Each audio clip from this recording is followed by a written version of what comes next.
ليه الشيعة مهتمين انهم يعرفوا فين قبر فاطمة؟ وانا هنا في البقيع في زيارتنا الاخيرة للمدينة المنورة لاحظت ان في جزء من الزوار بيحاولوا يعرفوا فين قبر فاطمة. الفكرة ان الشيعة بيعتقدوا ان قبر السيدة فاطمة الزهراء اخفي عمدا بناء على وصيتها احتجاجا على ما جرى بعد وفاة النبي عليه الصلاة والسلام، ولهذا السبب لا يزالون يبحثون عن موضعه كنوع من الوفاء لقضيتها واحياء لذكرها.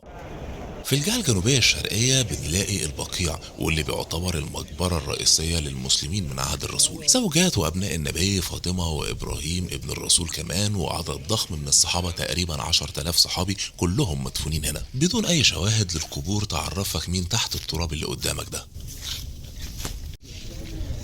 النهارده احنا موجودين في البقيع، المكان اللي اختاره الرسول بنفسه علشان يكون مكان لدفن المسلمين هنا في المدينه جنب المسجد النبوي. هنا اتدفن 10,000 صحابي، يعني من 1400 سنه لحد دلوقتي هنا اتدفن كتير جدا من المسلمين، ما يقارب النص مليون. مجرد ما وصل الرسول للمدينة واختار مكان المسجد النبوي بعد ما اشترى قطعة الأرض بتاعته من 2 من الأطفال الأيتام، قرر رسولنا الكريم إن هنا يكون موقع دفن للمسلمين. الدفن هنا طبعا بيتم عن طريق اللحد الشرعي، وهو حفره في الارض بيتم حفرها، وبعد كده بيتفتح فتحه جوه في الاتجاه بتاع القبله، وبيتحط فيها طبعا المتوفي، وبعد كده بيتردم عليه التراب. علشان من ساعتها لحد اللحظة ديت تكون دي أكبر وأشهر مقبرة للمسلمين موجودة لحد دلوقتي. المكان واللي اتسمى بقيع الغرقد، وده علشان انتشار النبات دوت قديما هنا، لكن تم إزالته في الفترة الأخيرة. المكان بيكون مفتوح للزيارة لكن للرجال فقط.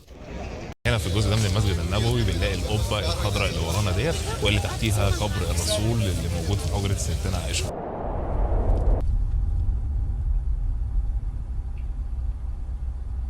هنا اتهزم المسلمين بسبب الطمع في الغنائم وعدم الالتزام بأوامر الرسول في المعركة غزوة أحد.